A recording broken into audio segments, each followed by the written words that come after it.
Muito bem.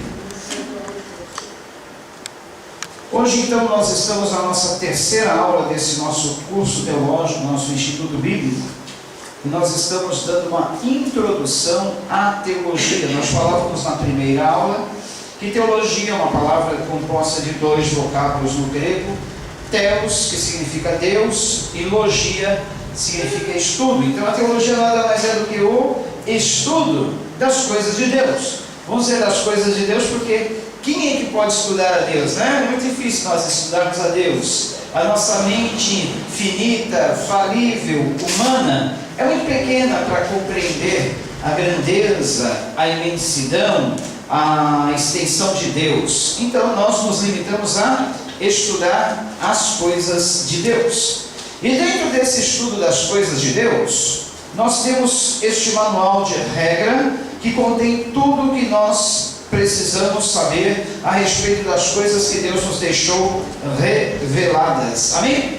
A palavra Bíblia vem também do grego biblos, que significa uma coletânea, ou uma enciclopédia, ou uma coleção de livros, ou rolos. Biblos vem do grego rolos, porque lá no Antigo Testamento, os livros que hoje nós temos na Bíblia em forma desse livro aqui, era feito de rolos.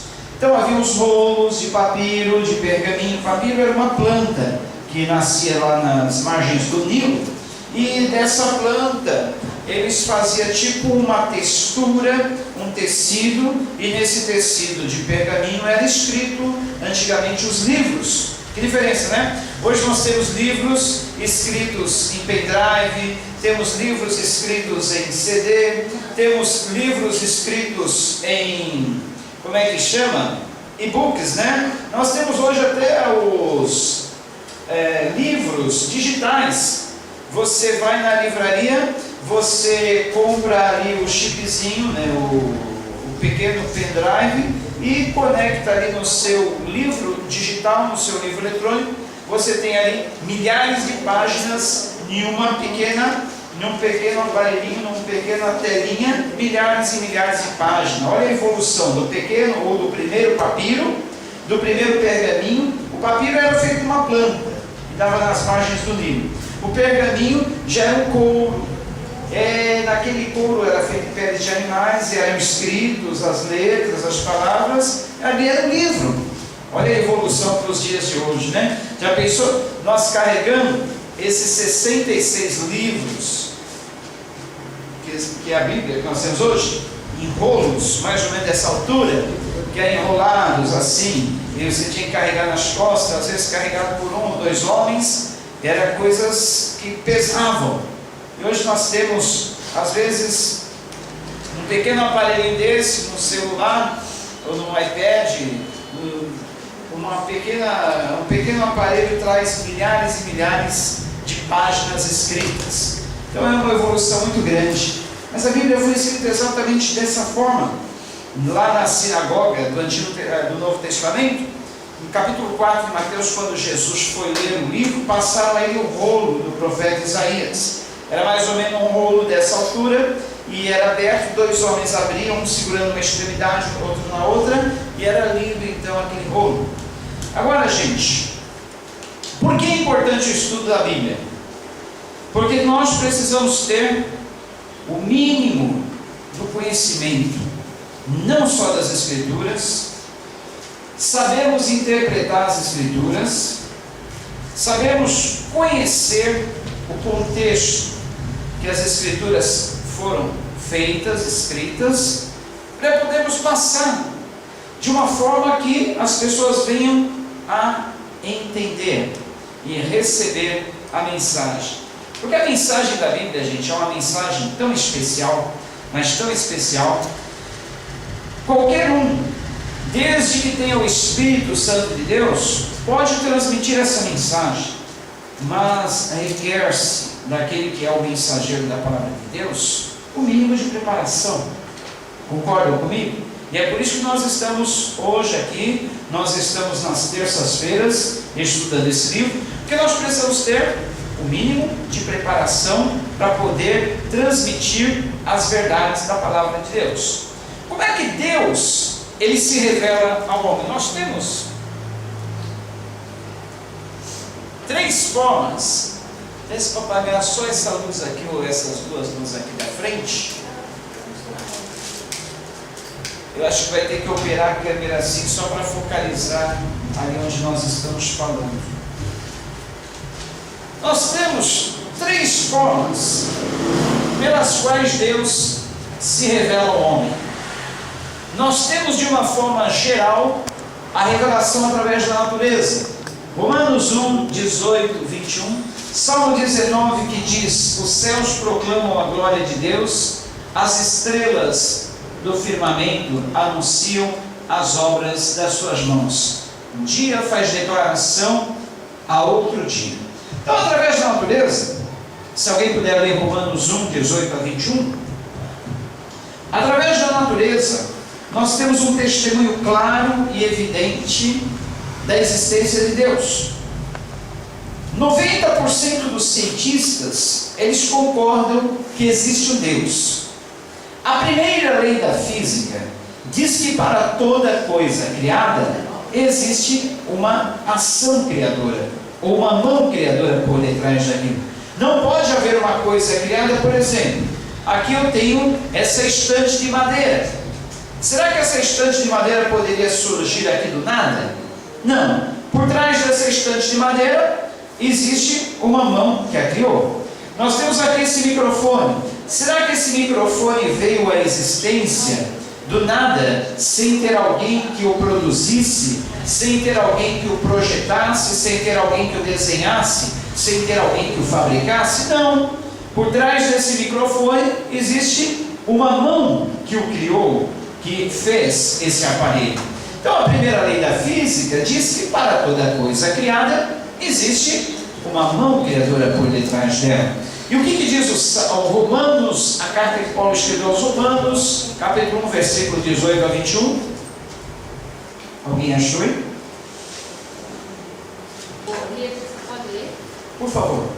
Porque do céu se manifesta a ira de Deus sobre toda impiedade e injustiça dos homens, que detêm a verdade em injustiça. Porquanto que Deus se pode conhecer nele, se manifesta, porque Deus lhe manifestou. Porque as suas coisas invisíveis, desde a criação do mundo, tanto o seu eterno poder como a sua divindade, se entendem e claramente se veem pelas coisas que estão criadas, para que eles fiquem inexcusáveis. Então, dá para ler de novo esses 2 últimos versículos, por favor, professor? 20? Porque as suas coisas invisíveis, desde a criação do mundo, tanto o seu eterno poder como a sua divindade, se entendem e claramente se veem pelas coisas que estão criadas, para que eles fiquem inexcusáveis. Olha aí, olha que bonito, olha. O versículo 20, porque os atributos invisíveis de Deus, assim o seu eterno poder, como também a sua própria divindade, claramente se reconhecem desde o princípio do mundo, sendo percebido por meio das coisas que foram criadas. Vocês sabiam, gente, que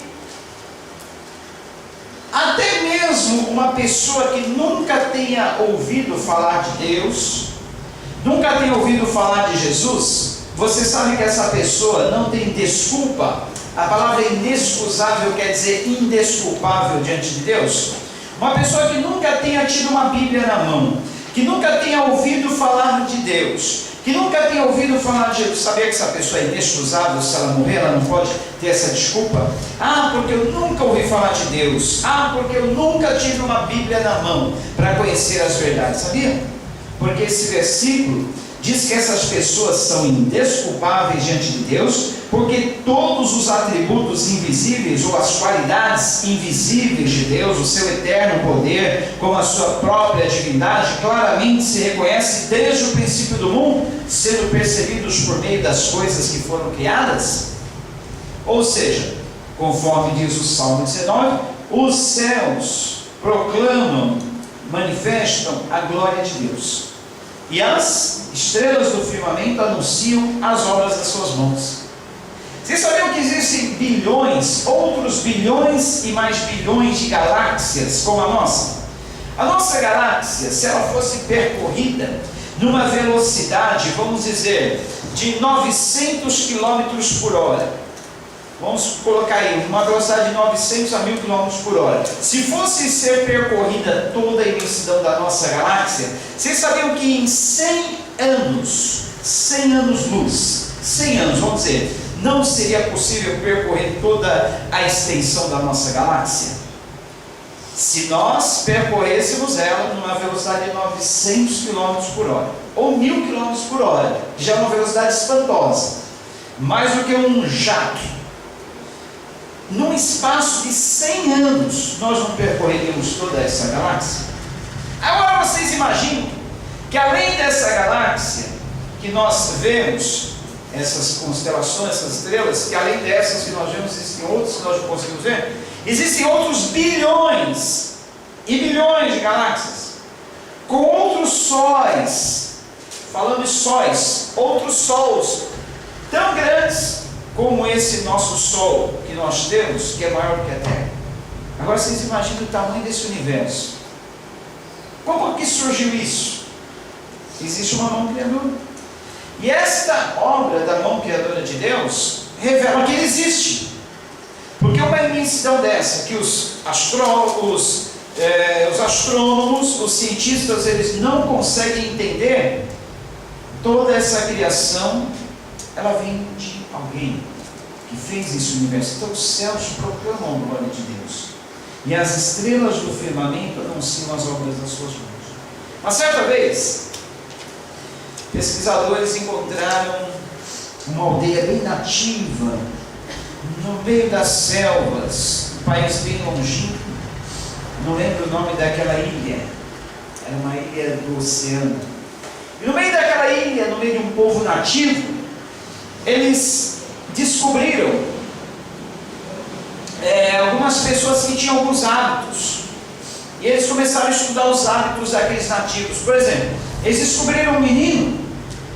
Lembre-se, os habitantes daquela ilha nunca tinham tido contato com uma civilização moderna, eles não tinham meio de comunicação. E um dos meninos nativos daquela ilha, todos os dias de manhã ele saía à porta da sua cabana, ou a porta da sua caverna onde ele ficava, ele olhava para o sol e na língua dele falava: Sol, diga ao seu Criador que eu o amo. Ele sabia que existia um Criador para aquele sol, que todas as manhãs se levantava, aparecia, coisa linda.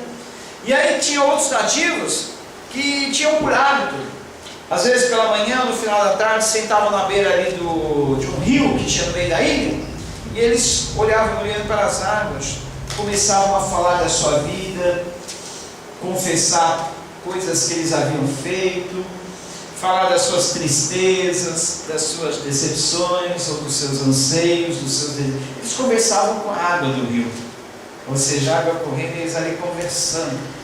Ou seja, naquele borbulhar das águas, naquele correr das águas, eles estavam vendo alguém, eles estavam vendo um Criador, eles estavam vendo alguém que fez aquela coisa. Então, os céus anunciam as obras das mãos de Deus, as estrelas do céu anunciam as grandezas, o firmamento anuncia toda e proclama as grandezas da mão de quem o criou. Toda a natureza. Então nós temos através da natureza uma revelação geral de Deus. Mas essa revelação de Deus também não está só na natureza. Nós temos ela através das Escrituras. No começo, antes do homem ter pecado, lá no Jardim do Éden, como que Deus se comunicava com o homem? Não era cara a cara? Não era boca a boca? Diz a palavra de Deus que Adão conversava com Deus todos os dias pela viração do dia. Era mais ou menos entre 15, 17 a 18 horas. Eram as 3 horas finais do dia, a chamada viração do dia. O judeu, ele conta o dia em alguns períodos.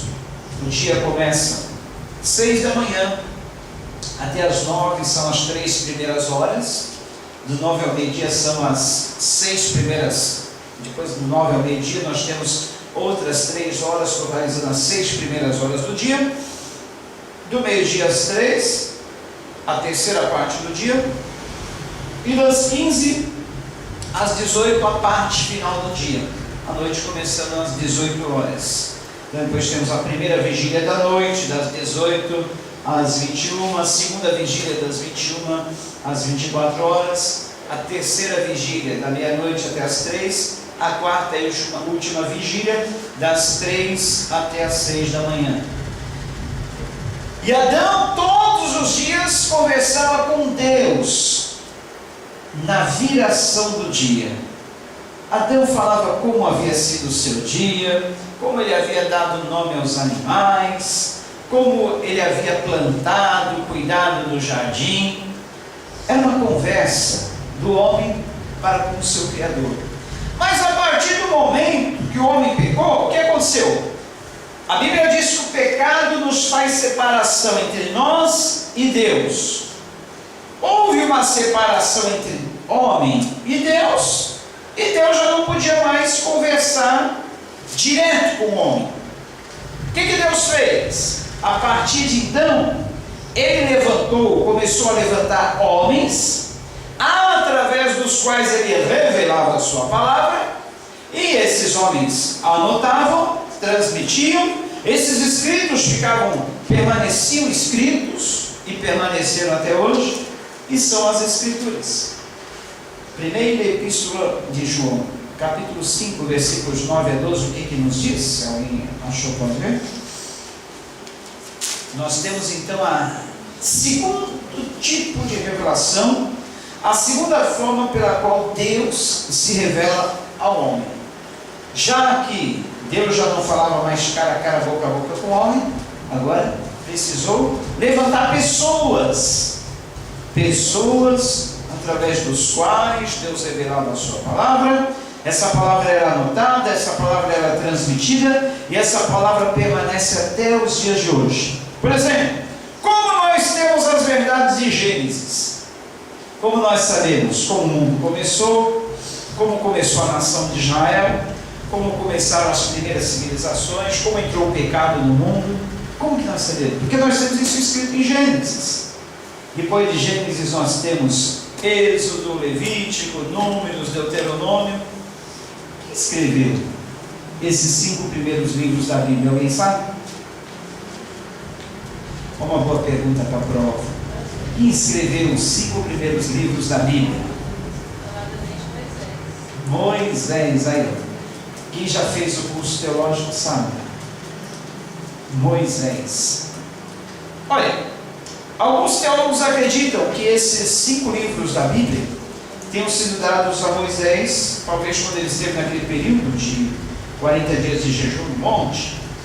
Então ele teve bastante tempo para receber a revelação de Deus, receber as palavras de Deus e ir anotando. Não foram só as tábuas contendo os 10 mandamentos que Deus deu a Moisés. Deus deu todos esses 5 livros, que são chamados Pentateuco. Penta vem de 5, teuco, livros da lei, os 5 primeiros livros da lei, dados a um homem chamado Moisés. Quem era Moisés, né? Olha, nós temos aí um princípio. Deus escolheu homens para transmitir a sua palavra, para que esses homens pudessem transmitir aos outros. E Deus escolheu esses homens como? Quem era Moisés? Moisés era um homem que ele foi criado na corte de Faraó no Egito, não é verdade? Vocês conhecem a história de Moisés. Ele foi deixado num cestinho de junco, lá no Rio Nilo, porque o Faraó queria matar todos os meninos de 5 anos para baixo, queria matar todos para que fosse impedido que um rei viesse a nascer. A tradição conta que o rei, o Faraó, acreditava que alguém iria tomar o seu trono, por causa da profecia que foi dada desde a queda do homem lá no Gênesis. Deus não falou que da semente da mulher iria levantar um que esmagasse a cabeça de Satanás, a sua descendência e tudo mais. Então eles estavam esperando um Redentor. E pelos filhos de Israel terem se multiplicado no Egito, eles também entenderam que seria naqueles dias alguém muito forte ia se levantar, ia crescer e ia acabar dominando o império de Faraó. Então resolveu matar os meninos. Mas Moisés foi milagrosamente salvo, porque ele foi colocado num cesto de vime para boiar sobre as águas. E foi encontrado pela filha de Faraó, que o criou. E por ironia da história, a própria mãe de Moisés foi contratada para criar o menino, sendo paga, assalariada para cuidar dele. Olha que faz a provisão de Deus, né? E aí Moisés foi criado em toda a sabedoria do Egito. Era um homem culto. Será que para escrever a Bíblia, por que foi escrita a Bíblia? As palavras são de Deus, mas Deus escolheu homens para escrever, porque Deus poderia também fazer com que um raio descesse do céu, pegasse uma pedra, ou pegasse em folhas de papiro, ou pegasse em folhas de pergaminho, e as palavras fossem sendo gravadas, escritas. Mas Deus, Ele quis escolher um homem. Deus sempre contou com homens. E num período de 1500 anos, gravem bem isso, porque é outra boa pergunta para a prova. Em quanto tempo foi a Bíblia escrita? Num período de 1500 anos.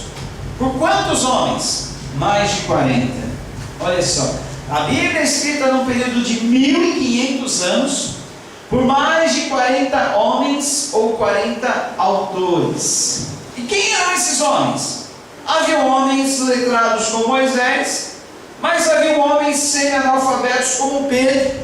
Pedro era um pescador semi-analfabeto. No entanto, ele escreveu uma belíssima ou duas belíssimas cartas, que são a primeira e a segunda carta de Pedro no Novo Testamento. Deus escolheu um Tiago, um João, também pescador.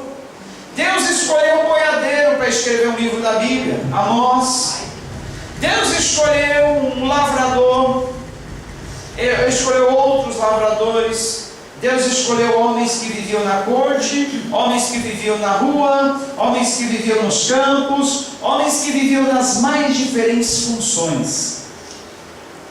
E num período de 1500 anos, esse livro foi escrito.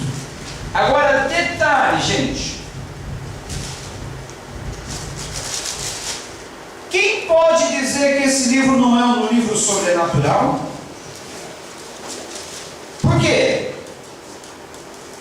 Se ele fosse escrito por uma pessoa muito inteligente, bolasse alguma coisa e falou, vou escrever um livro, esse livro vai, eu vou dizer que é Deus quem escreveu,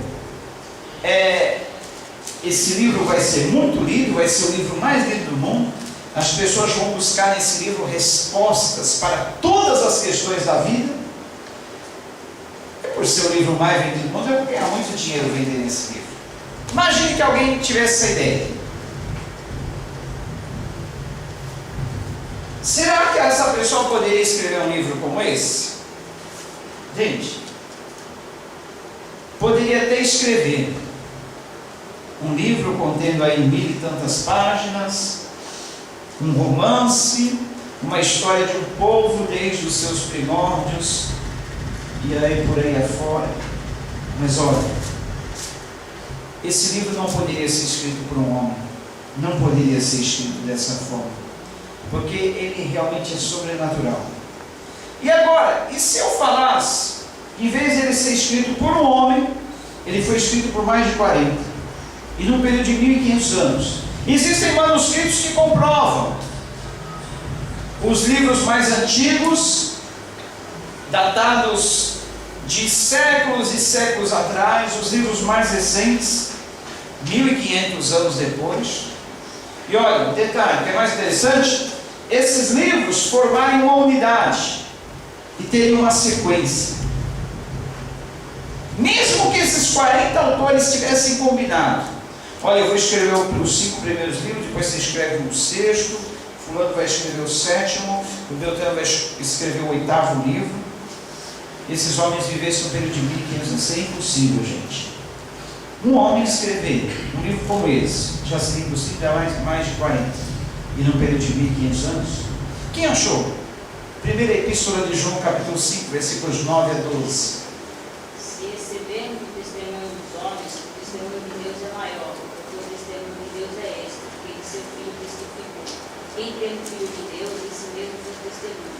Quem em Deus não crê, mentiroso fez, porquanto não crê o testemunho que Deus e seu Filho deu. E o testemunho é este, que Deus nos deu a vida eterna, e esta vida está em seu Filho. Quem tem o Filho tem a vida, quem não tem o Filho de Deus não tem a vida. Olha, aqui está o testemunho de Deus. A Bíblia é um testemunho. É um testamento, vamos dizer, 2 testamentos. No Antigo Testamento, nós temos 7 alianças que Deus fez com o homem. Essas 7 alianças estão nesse testamento, o Antigo Testamento. E no Novo Testamento nós temos a nova aliança. Lá no Antigo Testamento, primeiramente Deus fez uma aliança com Noé. Antes de Noé, vamos colocar aí uma aliança que Deus fez com Adão. Qual foi a primeira aliança que Deus fez com o homem, depois do homem ter pecado?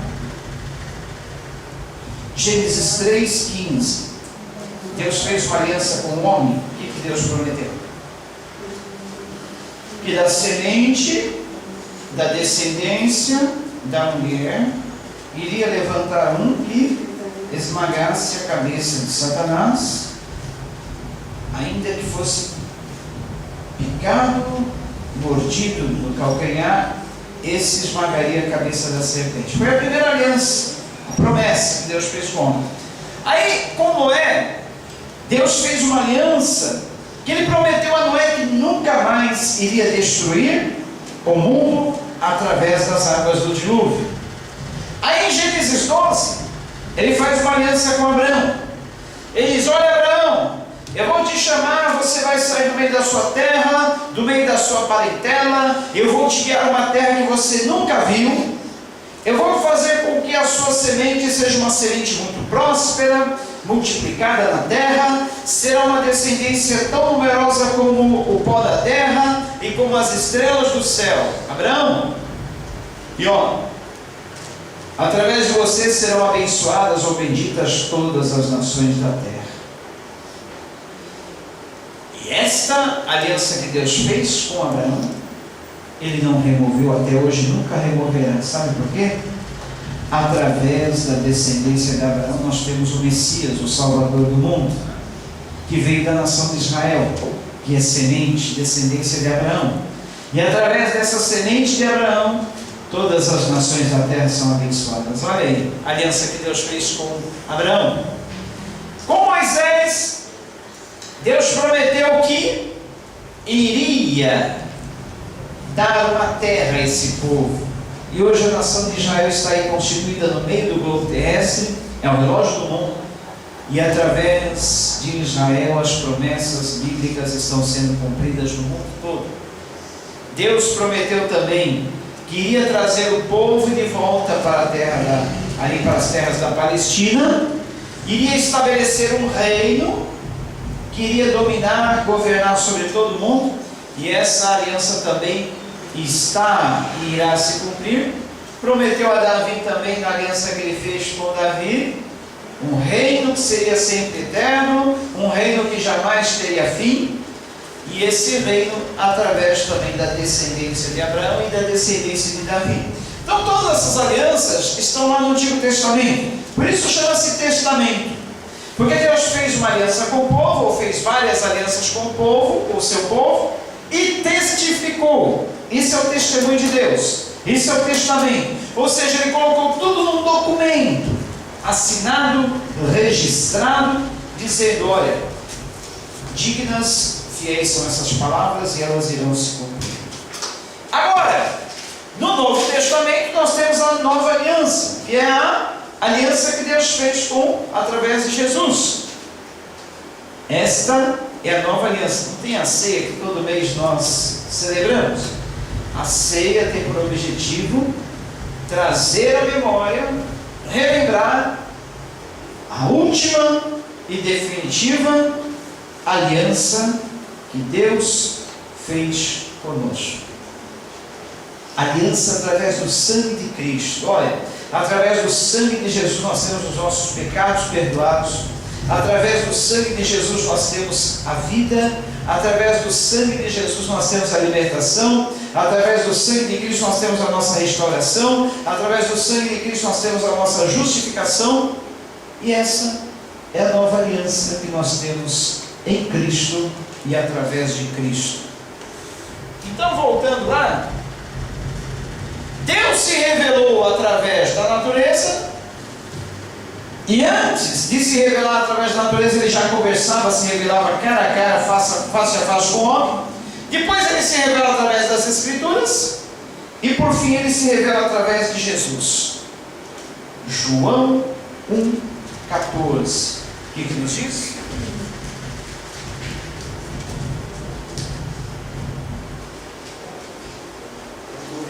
Aquela que a palavra já existia. Ela estava com Deus e era Deus. Desde o princípio a palavra estava com Deus. Por meio da palavra Deus fez todas as coisas, e nada do que existe foi feito sem ela. A palavra era a fonte da vida, e essa vida trouxe luz para todas as pessoas. A luz brilha na escuridão, e a escuridão não conseguiu apagar. Houve um homem chamado João que foi enviado por Deus para falar a respeito da luz. Ele veio para que por meio dele todos pudessem ouvir a mensagem e crer nela. Até aí, só o 14 agora. A palavra se tornou um ser humano e morou entre nós, cheio de amor e de verdade. E nós vimos a revelação da sua natureza divina. Natureza que ela recebe como filho único. Muito obrigado. Então, olha, Deus se revelou ao homem através das Escrituras, primeiro através da natureza, depois através das Escrituras, depois ele enviou o seu próprio Filho para ser a palavra encarnada no nosso meio, para ser a palavra de Deus andando entre os homens. Que coisa maravilhosa! Nessa terceira e última revelação, a revelação especial de Deus, nós temos aí a palavra encarnada em nosso meio. Jesus Cristo é a palavra viva de Deus encarnada em nosso meio. É como se nós olhássemos para Jesus, a vida dele, os atos dele, e visse ali toda a Escritura, porque toda a palavra se cumpriu e se cumpre em Jesus. Deus enviou a sua palavra humana, a sua palavra em carne e osso, Jesus. Que coisa maravilhosa! E olha, por que nós devemos estudar essa palavra? Porque é a palavra de Deus, o livro digno de toda aceitação, digno de todo crédito, palavra de Deus. Amém, queridos? Amém. E por que nós estamos aqui estudando essa palavra às terças-feiras? Porque vocês estudam ela nos cultos, quinta-feira, domingo, em casa? Porque Deus confiou a nós sermos mensageiros dessa palavra. E como poderá um mensageiro se preparar para entregar corretamente a mensagem daquele o qual o enviou? Com todo zelo, com toda dedicação, com todo esmero, como Paulo falou. Aquele que ensina a palavra deve se esmerar no fazê-lo, deve ter total dedicação, para que não sejam cometidos erros por aí. E quantos erros nós temos visto por pessoas mal preparadas para pregar a palavra? Quantas seitas, falsas religiões têm surgido por não saber interpretar corretamente a Bíblia? Quanto escárnio por pessoas mal preparadas estarem transmitindo esse livro sem nenhum preparo. Esse vídeo que nós vamos mostrar, terminando agora a primeira parte da aula, mostra que muitas vezes nem todo aquele que resolve pregar a palavra está preparado. E agora com a internet aí, tudo que é feito pode cair na rede. E caindo na rede, Já viu, né? O mundo todo fica sabendo. Então aqui fala de essa pregação aqui, talvez foi gravada de algum programa de rádio.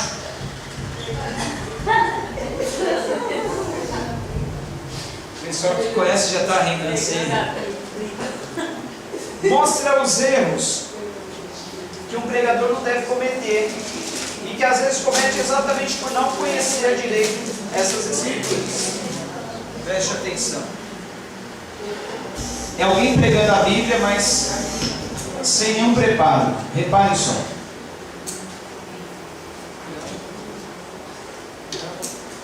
Pode ser. Deixa eu ver aqui se eu consigo fazer o som sair.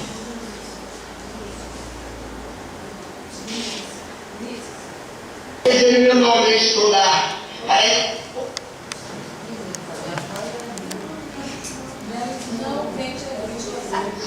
Só o Senhor pode vir da paz do Senhor. E a fartura de alegria está na casa do Senhor. Ali a Bíblia fala que tiver 13 em meu nome estudar, para exaltar e para louvar e agradecer a Deus. A Bíblia diz que Isaac apresenta o morto com Cristo. Moisés apresenta. Ali a Bíblia fala que Moisés é cheio do poder do Espírito de Deus. A Bíblia fala que Moisés bateu o cavalo no mar, o mar se abriu, porque Deus falou para ele naquele dia. A Bíblia fala também, irmão, aleluia. Irmão, Deus falou para Moisés. Moisés, Moshe, é esse que eu gosto. Tira a sandália do teu pé, porque a terra que tu pisa é santa, Moisés. Ali Deus usou Moisés naquela hora. Disse, Moisés, te humilha na presença de Deus. Ali a Bíblia diz também, falou em Samuel respondeu e disse, fala Senhor, porque teu servo ouça a tua Espírito de Deus. A Bíblia diz também, ele fala, Elias morto com Cristo. A Bíblia fala, morto com Cristo, Elias. A Bíblia diz também, fala, que Deus ali, ao longo de toda a terra, e Deus é primogênito, é a vida eterna, mais que a bênção do Senhor. Aleluia! Deus ali também disse ali, Isaqueu, hoje campais em tua casa. Esse hoje está aí, Isaqueu, hoje campais em tua casa, hoje existe salvação na tua casa. Ali a Bíblia falou ali Deus falou para Zaqueu. Ali também Deus Pedro chamou. Deus ali, filho do trovão. O nome Pedro Tiago, filho do trovão. Filho da bênção de Deus. Ali também Deus apresenta, Moisés, Daniel apresenta. Deus de justiça. Porque Deus orava, Daniel orava 10 vezes no dia.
Deus me deu. Aleluia. A Bíblia Misericórdia. diz que a cavalaria representa os quatro cavaleiros. Os quatro cavaleiros do cavaleiro. O vermelho representa guerra. Amarelo representa desespero. Branco representa paz. E azul representa preto representa morte. A Bíblia diz que o jovem, a Bíblia diz que o jovem tem que se dedicar a Deus. O jovem tem tempo para exaltar. O jovem não tem tempo para falar mal da vida dos seus irmãos. O crente é exaltar a Deus. O crente, a Bíblia fala que Deus é amor, mas é justiça. Jovem, lembre do teu Criador nos dias de hoje, da tua mocidade. Ali Jesus morreu no cavalo, ele morreu naquela cruz para nossos pecados. Jesus gosta do crente que tem amor. Pode falar até na Liga dos Anjos. Se você não tiver amor, na metade vai ao céu. Misericórdia. João 11:35, Jesus chorou por nossos pecados. A Bíblia diz que chora. Aleluia, diz que Deus destruiu Sodoma e Gomorra. Porque que ali existia um pecado. E se só de verdade, pessoa, me adorar, eu não destroio a tua cidade. Mas encontrou a família de Jó. Só a família de Jó que tinha. Mas Deus destruiu, porque não existia viado, existia todo tipo de a lágrima do Senhor, o dilúvio ali, Noé, destruiu, vou mandar 40 dias e noites de chuva, porque foi a lágrima do Senhor, destruiu aquela cidade, porque Deus ama o pecado, Ele ama o homem, mas não obedece o pecado. Filha de Siões, guarda a boniteza, para mim que vê a boniteza. A Bíblia diz que a mãe ela estava no jardim que o rei. E ele abriu a casa aqui, aquele jovem, aquele que amava Deus. A Bíblia fala que ela era uma mulher não bonita, mas a Bíblia, eu acho que a Bíblia não é lá. Eu tenho para mim, parece um carro velho. Mas a Bíblia fala Tem que dizer carapés.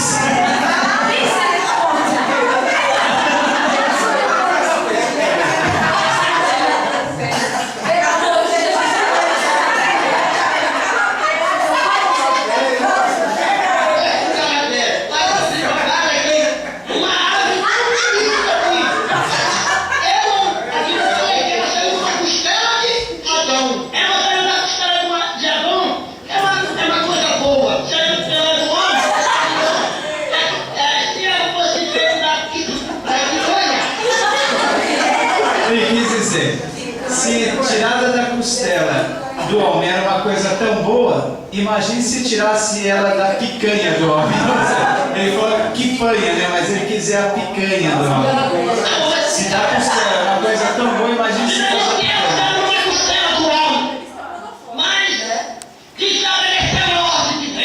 Ai, meu Deus.